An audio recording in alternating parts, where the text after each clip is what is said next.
திருப்பத்தூர் மாவட்டம் வாணியம்பாடி அருகே அம்பேத்கர் படத்தை சேதப்படுத்தியதாக 18 பேர் மீது போலீசார் வழக்கு பதிவு செய்துள்ளனர்.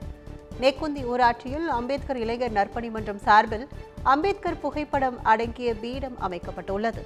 இதன் அருகே வேகத்தடை அமைக்கும் பணி நடைபெற்று வந்த நிலையில் அங்கு வந்த மாற்று சமூகத்தினர் வேகத்தடை அமைக்கக்கூடாது என தகராறில் ஈடுபட்டதாக தெரிகிறது. மேலும் அங்குள்ள அம்பேத்கர் படத்தையும் பீடத்தையும் சேதப்படுத்தி சென்றதாகவும் கூறப்படுகிறது. இதனால் ஆத்திரமடைந்த விடுதலை சிறுத்தைகள் கட்சியினர் சென்னை பெங்களூர் தேசிய நெடுஞ்சாலையில் அமர்ந்து மறியலில் ஈடுபட்டனர். அதேபோல் நடவடிக்கை எடுக்கக்கூடாது என கூறி சேதப்படுத்தியவர்களின் பெற்றோர்களும் மறியலில் ஈடுபட்டதால் பரபரப்பு ஏற்பட்டது. இதனால் போக்குவரத்து நெரிசலும் ஏற்பட்டது.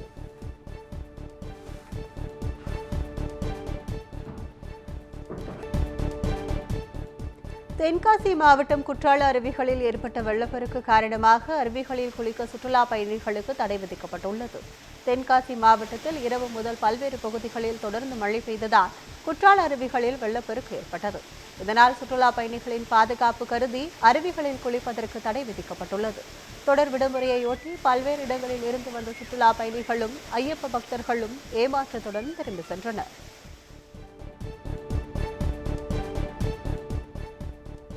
கிருஷ்ணகிரியில் குடும்ப பிரச்சினை காரணமாக நகைக்கடை உரிமையாளர் மற்றும் அவரது கார் ஓட்டுநர் மீது தாக்குதல் நடத்தப்பட்ட சம்பவம் தொடர்பான சிசிடிவி காட்சிகள் வெளியாகியுள்ளது.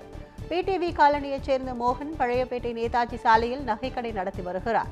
இவருடைய கடைக்கு தனது உறவினர்களுடன் வந்த சுப்பராய செட்டி தெருவைச் சேர்ந்த சவுந்தரராஜன் தனக்கு விவகாரத்து ஆனதற்கு நீதான் காரணம் என கூறி மோகன் மற்றும் அவரது ஓட்டுநர் அஸ்லாம் மீது தாக்குதல் நடத்தியுள்ளனர்.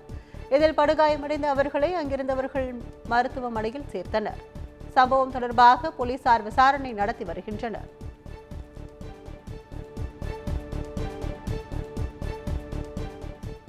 கரூரில் பயணி வாக்குவாதத்தில் ஈடுபட்டதால் நடத்துனர் பேருந்தை நிறுத்திவிட்டு சாலையோர மரத்தின் கீழ் அமர்ந்து போராட்டத்தில் ஈடுபட்ட வீடியோ வைரலாகி வருகிறது. மதுரை செல்லும் அரசு பேருந்தில் ஏறிய பயணி ஒருவர் கரூரில் இருந்து திண்டுக்கல் செல்வதற்கு டிக்கெட் கேட்டுள்ளார். இதற்கு நடத்துனர் கட்டணமாக 70 ரூபாய் கேட்டதால் தான் எப்போதும் 62 ரூபாய் கொடுத்துதான் பயணித்து வருவதாக கூறி வாக்குவாதத்தில் ஈடுபட்டுள்ளார். இதனைத் தொடர்ந்து நடத்துனர் அதியமான் பேருந்தை சாலையோரம் நிறுத்திவிட்டு அங்கிருந்த மரத்தின் கீழே அமர்ந்தார். இதனைத் தொடர்ந்து சமாதானம் செய்து வைத்ததைத் தொடர்ந்து பேருந்து புறப்பட்டு சென்றது. இது தொடர்பாக சேலம் கோட்ட மேலாளரிடம் விளக்கம் கேட்டபோது பயணி எக்ஸ்பிரஸ் பேருந்தில் ஏறிவிட்டு பிரச்சனை செய்ததாக தெரிவித்தார்.